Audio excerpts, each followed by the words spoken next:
Good morning and welcome to the Keisha Phillips Show. In today's episode, we are going to continue talking about women's empowerment.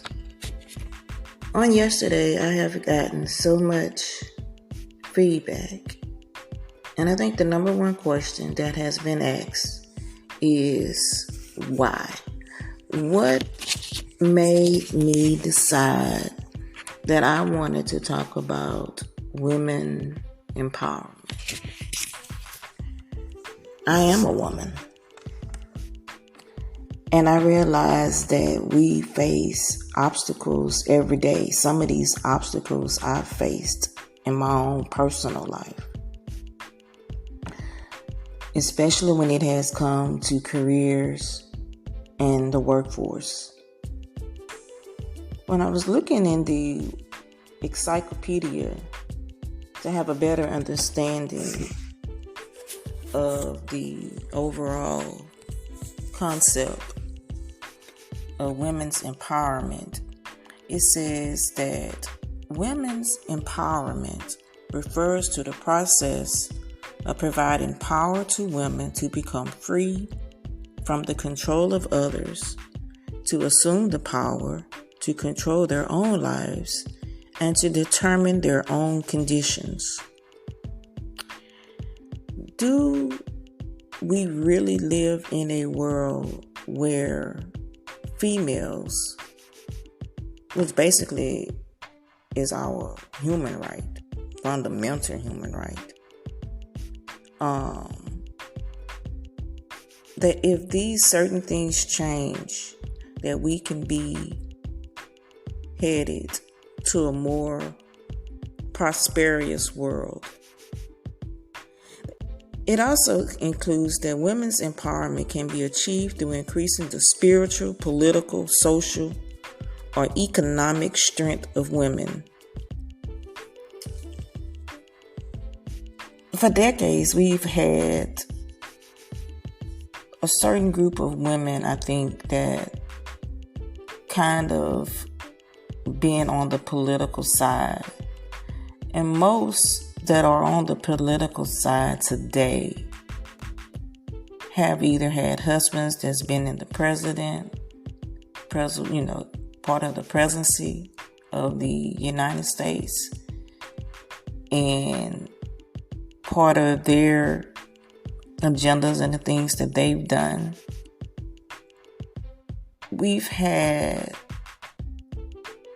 I don't think we've had a humongous female involvement when it comes down to political empowerment.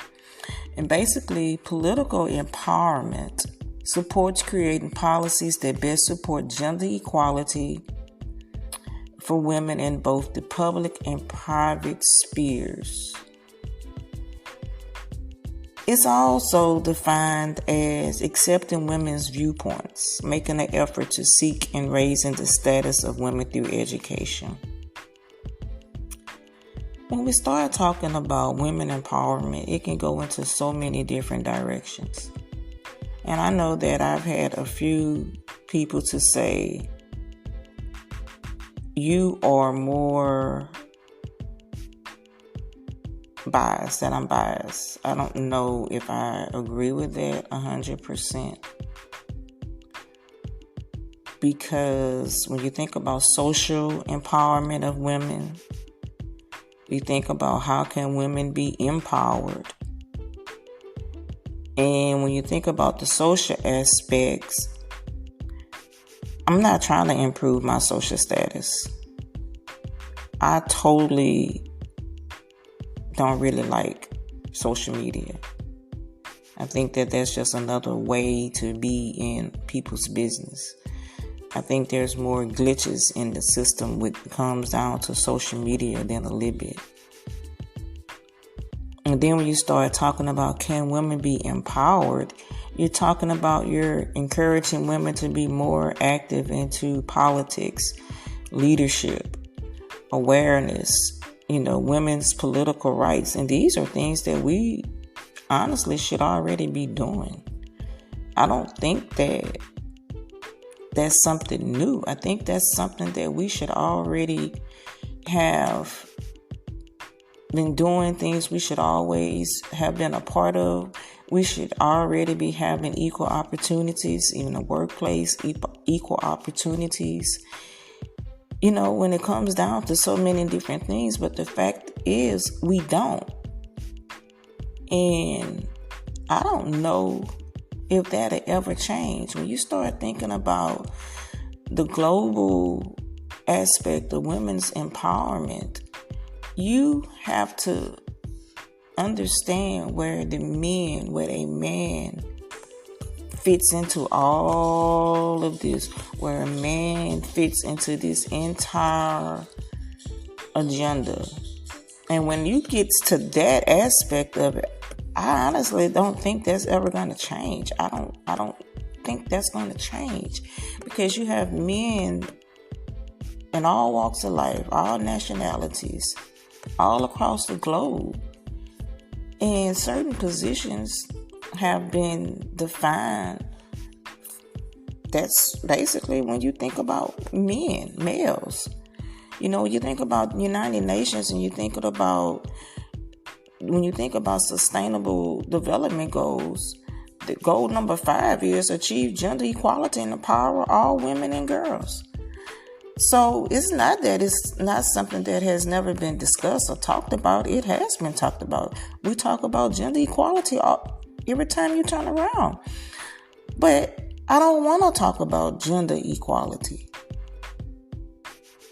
because to me, I think that that's another subject. That's another episode in itself. I don't want to talk about same-sex relationships. That's also another topic, another episode, another show.